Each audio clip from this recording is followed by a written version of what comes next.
ইসলাম বিজয়ী করার পথে সবচাইতে বড় বাধা কে জানেন? সাধারণ মানুষকে জিজ্ঞেস করেন, বলবে বাধা হইল হুজুরগো কামরা কামরি। আরে ভাই, হুজুরদের কামরা কামড়ি ভালো না খারাপ ওই টপিক আমি বলছি না, আমি এই পয়েন্টটা বলছি। মনে করেন সবাই কামরা কামড়ি বন্ধ করলো, সবাই রে পাম দিয়া আসমানে তুলে ফেললো, সবাই রে পাম। মনে করেন আমি কালী দেবিকা প্রসাদের মধ্যে বসে তাহিরিরও পাম দিতে শুরু করলাম, আটরসির দরবারেও পাম দিতে শুরু করলাম। হুজুর তো আর কি, তো এখন হুজুর যত আছে দরবারে জাহাঙ্গীরেরও পাম দিতে শুরু করলাম। সবার পক্ষে মনে করেন কামরা কামড়ি বন্ধ করার জন্য সবার দালালে শুরু করলাম। তাহলে আগামীকাল সকালে তো ইসলাম কায়েম হয়ে যাবে, তাই না? আগামীকাল সকালে সবাই মিলে জেলাপি খাওয়া যাবে তো, তাই না? আর ইসলাম কায়েমের পথে সবচাইতে বড় বাধা সেকুলারিজম। আল্লাহর কসম, ইস্যু ভিত্তিক আন্দোলন করে জিন্দগি তো ইসলাম বিজয় করতে পারবেন না। এই ইস্যু যে বন্যা এসেছে, আয় সবাই মিলে টাকা কালেকশন করে কিছু দিয়ে আসি। রোহিঙ্গারা বাংলাদেশে ঢুকেছে, আয় সবাই মিলে টাকা কালেকশন করে কিছু দিয়ে আসি। হ্যাঁ, কালেকশনের কি আমি বিপক্ষে বলছি না, কালেকশন দরকার আছে কিনা? অবশ্যই দরকার আছে। এদের পাশে দাঁড়ালে সব হবে কিনা? অবশ্যই হবে। কিন্তু একটা জিনিস ভালো করে বোঝেন, আরে কালেকশন কয়দিন করবেন, পাশে কয়দিন দাঁড়াবেন? রোহিঙ্গারা এসেছিল, আপনারাও হয়তো টাকা দিয়েছিলেন, আজকে তো দিচ্ছেন, তাই না? আরে দিচ্ছেন নাকি? দেন না তো, কে দেয়? আরে জি যে বললেন আপনি দিচ্ছেন, গত 1 বছরে টাকা দিয়েছেন? দেই না। আমরা তো এখন যদি কেউ চায় তার ব্যাপারে আগ্রহ দেখাবো না, আবেগ বেশি দিন থাকে না, এটাই বাস্তবতা। কিন্তু যদি ওদেরকে ওদের দেশে ফিরে যাওয়ার কার্যকর কোনো ব্যবস্থা করে দিতে পারতাম, যদি এই জিহাদে আমরাও শরিক হয়ে ওদের রাষ্ট্রকে স্বাধীন করে দিতে পারতাম, আমাদের টাকা পয়সা দেওয়া লাগতো না, ওরা নিজেরাই চাষবাস করে কাজকর্ম করে নিজেদের রিজিকের ব্যবস্থা করতে পারতো। এখন আমরা তো টাকা দিচ্ছি না, তাই বলে টাকা দেওয়া বন্ধ তা না। একদিকে টাকা দেয় আর একদিকে ঈমান কিনে নিয়ে চলে যায়। আপনি তাবলিগ জামাত নিয়ে যান, দেখেন ঢুকতে দেয় কিনা, দেবে না। আপনি মাহফিলের আয়োজন করতে চান, বড় বক্তা নিয়ে যান, দেখেন ঢুকতে দেয় কিনা, দেবে না। আপনি খানকাহি মেহনত চালু করতে চান, দেখেন দেয় কিনা, দেবে না। এরিয়ার ভিতরে ঢুকতে দিবে না, কিন্তু খ্রিস্টান মিশনারি আসুক, খ্রিস্টান বানানোর জন্য ঢুকতে দিবে। আরে মাদ্রাসা করতে দিবে না ভিতরে, কিন্তু স্কুল যেখানে কুফরি শিক্ষা দেওয়া হবে ওদের সিস্টেম অনুসারে বিশেষায়িত পন্থায় ওদেরকে কাজ ঠিকই করতে দিবে। প্রত্যেক বছর রোহিঙ্গাদের মধ্যে নতুন করে হাজার হাজার লোক খ্রিস্টান হচ্ছে। যারা খ্রিস্টান হচ্ছে না ওদেরকেও বেহায়া বেলজ্জা, নারীদেরকে পতিতাবৃত্তিতে আক্রান্ত, পুরুষদেরকে বিভিন্ন ধান্দাবাজি আর নেশায় আক্রান্ততে পরিণত করছে। তো টাকা পয়সা কয়দিন দিবেন? বন্যায় মনে করেন পানি আসলো, টাকা দিলেন, ভালো কথা, আবার আসলো, আবার দিলেন, আবার আসলো, আবার দিলেন। দেখবেন এক সময় আগ্রহ ফুরিয়ে যাবে। কয়দিন ভাল লাগে, বেশি দিন কিন্তু থাকে না। কয়দিন করেছিলাম আমরা ফজরের নামাজে হয়তো অনেকে কুনুতে নাজেলও পড়েছি, এখন আর পড়ি না। কেন? সবর আর কয়দিন করা যায়, দোয়ার কয়দিন করা যায়। অনেকে আছে 3 মাস আগে কোকাকোলা খেত না, এখন খায়। কেন? এটা নিয়মই। মানুষ বেশি দিন পর্যন্ত আবেগ ধরে রাখতে পারে না, এটাই স্বাভাবিক কথা। তো একটা জিনিস মাথায় রাখবেন, আপনি শুধু ভাববেন যে টাকা দিলে কালেকশন করলেই সমাধান, কিন্তু সমস্যার গোড়ায় আপনি হাত তুলবেন না। আপনি বলবেন না এই দায়িত্ব হুজুরের না, এই দায়িত্ব জনতার না, এই দায়িত্ব যাদের, ওরা দুর্নীতি করে কেন? আরে ওরা নিয়মিত ড্রেজিং করে না কেন? ওরা অপরিকল্পিত উন্নয়ন করে কেন? ওরা এই ড্রেনগুলো যে বন্ধ হয়ে যাচ্ছে এগুলো ঠিকঠাক মতো পরিষ্কার করে না কেন? প্রশ্ন তো তুলতে হবে। ঈদের দিন আমি নিজেও ঈদের নামাজ পড়াতে যেতে পারি নাই, কেন? আপনি বলবেন যে ওই অষ্টগ্রাম না মিঠামই নদীকে বিশাল এক কি জানি রাস্তা করেছে, টিকটক রাস্তা আর কি, আগের রাষ্ট্রপতি জামানায়, এটার কারণে মনে হয় সিলেটে বন্যা হয়েছে। ফালতু কথা। আরে সিলেটের বন্যার পানি তো ওই পর্যন্ত এখনো মনে হয় গিয়ে পৌঁছায় নাই।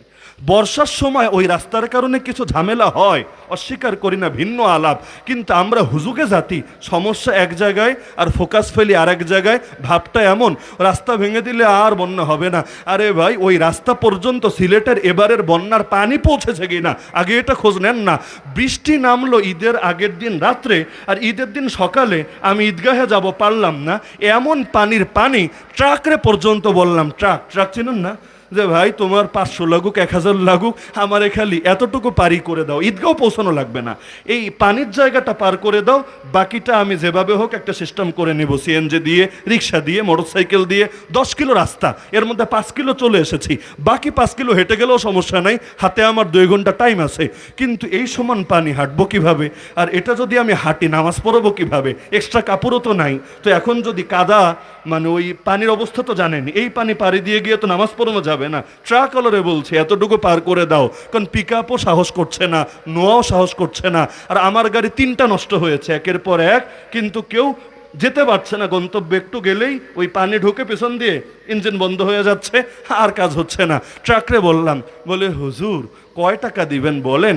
কয়দিন আগে এরকম জায়গা পাড়ি দিতে গিয়ে আমার যে পানি ঢুকেছে এতে যে ক্ষতি হয়েছে, আমার সারাতে 40,000 লেগেছে, 40,000। তা আপনি কত দিবেন? 1000, 2000, কি হবে? বাকি টাকা আমি কোথায় পাবো? তো হুজুরের মহব্বত হুজুরের জায়গায়, কিন্তু আমার এই প্যারাটা দিয়েন না।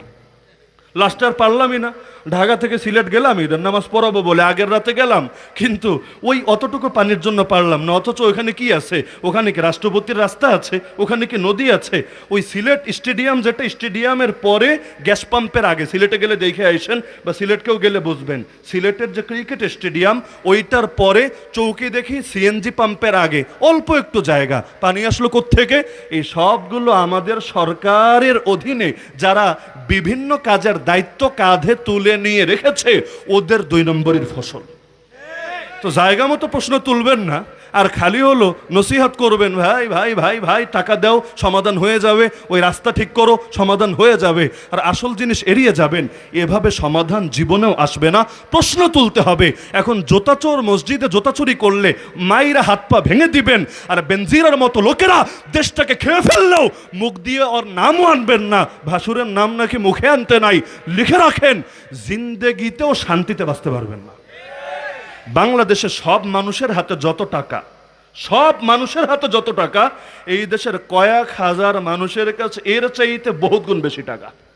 পুরো দেশের সব সম্পদ কুক্ষিগত হয়ে আছে, 1 লাখও না, আমার ধারণায় 50-60 হাজার মানুষের হাতে ধরেন 90 থেকে 99% সম্পদ, আর বাকি সবাই মিলে হলো বাকি সম্পদ।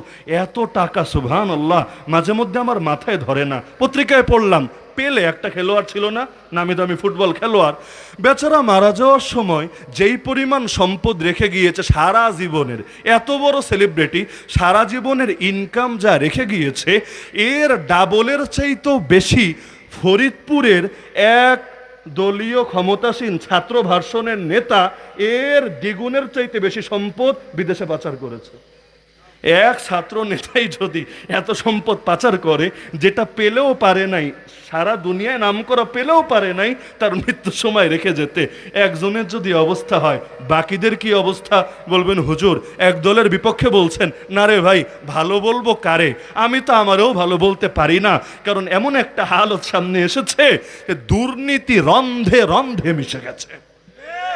তো এখন এই দেশের অধিকাংশ মানুষ সেকুলারিজমে আক্রান্ত, এই দেশের অধিকাংশ মানুষ ভীতু, এই দেশের অধিকাংশ মানুষ কাপুরুষ, এই দেশের অধিকাংশ মানুষ শক্তের ভক্ত, নরমের জম। তো যতদিন পর্যন্ত এই খাসলত না যাবে, ততদিন পর্যন্ত এক হারুন ইজহার যদি গলা ফাটাতে ফাটাতে মরে যায়, এক সাখাওয়াত রাজি যদি বলতে বলতে বুড়া হয়ে কবরে চলে যায়, এক মা যদি জেল খাটতে খাটতে একেবারে বিছানায় পড়ে যায়, তবুও বিজয় আসবে না, তবুও এখানে ইসলাম জিন্দা হবে না। আর ইসলাম জিন্দা করার দায়িত্ব এক হকেন না, ইসলাম জিন্দা করার দায়িত্ব এক সাখাওয়াত রাজিন না, ইসলাম জিন্দা করার দায়িত্ব এক গুনবিন না, ইসলাম জিন্দা করার দায়িত্ব এক হারুন ইজহারের না। ইসলাম জিন্দা করার দায়িত্ব যারাই আল্লাহকে রব বলে, যারাই নবীকে নবী বলে, যারাই কাবাকে কিবলা বলে, যারাই কোরআনকে ধর্মগ্রন্থ বলে, আর এটাকে যারা নিজের মিশন মনে করে না, ও নিজেকে মুসলমান বলাও ওর জন্য সাজে না।